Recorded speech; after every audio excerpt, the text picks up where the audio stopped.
Welcome to Matale Travel Vlog. Hi! එක දවසින් මාතලේට ගිය අපි ට්‍රිප් එක ගැන ඔයාලත් එක්ක ෂෙයා කරගන්න තමයි මේ වීඩියෝ එක අරගෙන ආවේ. අපි ගමන පටන් ගත්තේ උදේ පාන්දරම නොවැම්බර් මාසේ පොය දවසේ තමයි අපේ මාතලේ ට්‍රිප් එක අපි ගියේ. පටන් ගත්තේ ගමන අපි කොළඹ කොටුවෙන්. උදේ 5:00ට විතර අපි ස්ටේෂන් එකට ගියා. 5:55ට තමයි ට්‍රේන් එක තිබ්බේ. අපි ගත්තේ 3rd class ටිකට් දෙකක් normal එකක් 220යි උනේ. අපිට මුලින්ම යන්න ඕනේ නුවරට. ඉතින් ඇත්තටම එදා හොඳ දවසක් පොය වුණාට comfortable seats දෙකක් අපිට හම්බුණා ජනේලයක් ළඟම. හරිම ලස්සනට view එක බලාගෙන උදේ පාන්දර යන්න පුළුවන් වුණා ඒ නිසා. බ්‍රේක්ෆාස්ට් වලටත් පොඩි දෙයක් අපි arrange කරගෙන ගියා. එතකොට අපිට time එකක් ඉතුරු කරගන්න පුළුවන් නිසා මේ පේන view එක බලන්නකො. මේ තියෙන උදේ පාන්දරම ඔයගලන්ට train එකේ නුවරට යනකොට පේන view එක හම්බ වෙන පාරවල් හරිම ලස්සනයි නේද? අපි උදේ 8යි කාල විතර වෙනකොට කඩිගමුවත් පාස් කරා. මේ තියෙන view එක නුවරට ටික ටික ලඟ වෙනකොට හරිම ලස්සනයි මේ view එක. නම් උදේ පාන්දරම දකින්නකොට අපි 9 මාර විතර වෙනකොට නුවරට ආවා. අපි කලින්ම ස්කූටියක් බුක් කරලා තිබුණේ travel කරන්න ලේසි වෙන්න. රුපියල් 3500යි. දවසේ මුණත් පැදලා බයික් එක බාර දෙන්න පුළුවන්. පෙට්‍රල් අපි ගහ ගන්න ඕනේ. ඉතින් මේ ප්ලේස් එක තිබුණේ නුවර ටවුන් එක කිට්ටුවම. ඉතින් එතනට ගිහිල්ලා අපි බයික් එකත් අරගෙන උදේ 10ට විතර තමයි මාතලේට යන ගමන අපි පටන් ගත්තේ. අපි ඉතින් මුලින්ම අපි ප්ලෑන් කරගත්තේ මාතලේ රිවර්ස්ටන් යන්න. ඉතින් මේ යන්නේ රිවර්ස්ටන් වලට ගොඩාක් දුරයි. Google Map එක බලාගෙන තමයි ඉතින් අපි මේ යන්නේ. හැබැයි වැරදුන්නේ නැහැ. හොඳට ය아가න්න පුළුවන් වුණා.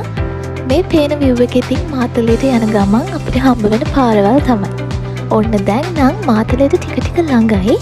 මේ තියන්නේ හොඳටම ළඟයි රිවර්ස්ටන් වලට. බලන්නකෝ මේ පාර දැක්කහම ඔයගලන්ට හිතා ගන්න පුළුවන් රිවර්ස්ටන් වලට ළඟයි කියලා. මොකද මුලින් ගිහිලා තියෙන කෙනෙක් අනිවාර්යෙන්ම මේ පාර දැක්කම අඳුර ගන්න පුළුවන් කොහෙටද මේ පාරෙන් අපි යන්නේ කියලා. මාළම ලස්සනයි. බලන්න view එක. 12යි කාල විතර වෙනකොට අපි රිවර්ස්ටන් වලට ආවා. ඇතුළට යන රුපියල් 75ක ටිකට් එකක් ගන්න ඕනේ. දවල් 12 මාරට තමයි අපි රිවර්ස්ටන් නගින්න පටන් ගත්තේ. ඇතුළට යනකොට පොලිතින් ප්ලාස්ටික් අරගෙන යන්න දෙන්නේ නැහැ. අරගෙන ගියොත් අනිවාර්යෙන්ම මතක් කරලා ආපහු වෙනකොට අරගෙන එන්න ඕනේ. හරිද?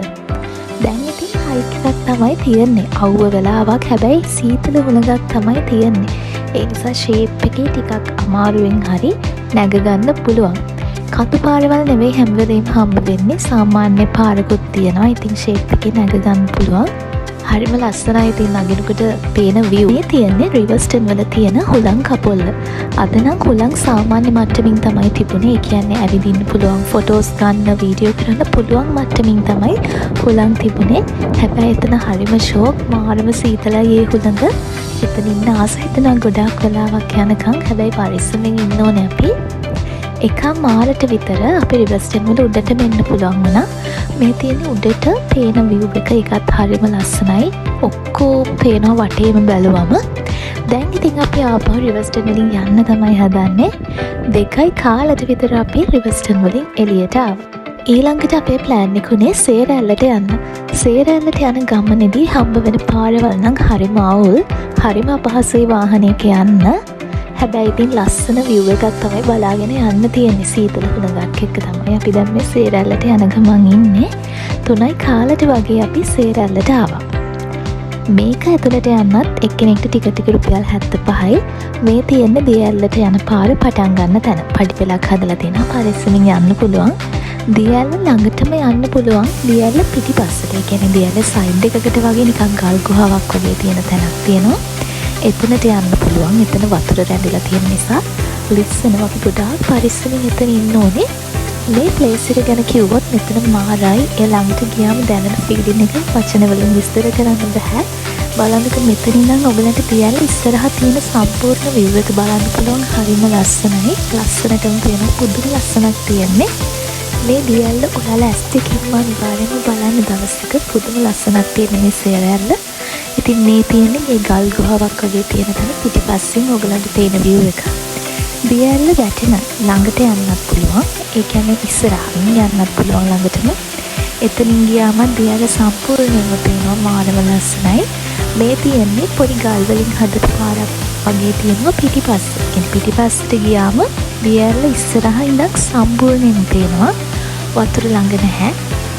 එතන view එකත් පුදුම ලස්සනක් තියෙන මේ බලන්නකෝ වටේම ලස්සන තියෙනවා මුළු දිගැල්ලම. මාරම ලස්සනයි මේ සේරැල්ල නම්. හවස 4:20ට විතර අපි සේරැල්ලෙන් එළියට ආවා. ඊට පස්සේ අපි යන්න හිටියේ සෙම්බුවත්තට. හැබැයි සෙම්බුවත්ත පාක් එක පහට වහනවා කියලා තිබ්බා. යන්න තිබ්බ ලොකු දුරක්. ඉතින් ටයිම් එක මදිනේ. ඒ නිසා අපි තීරණය කළා මාතලින් පිටත් වෙන්න.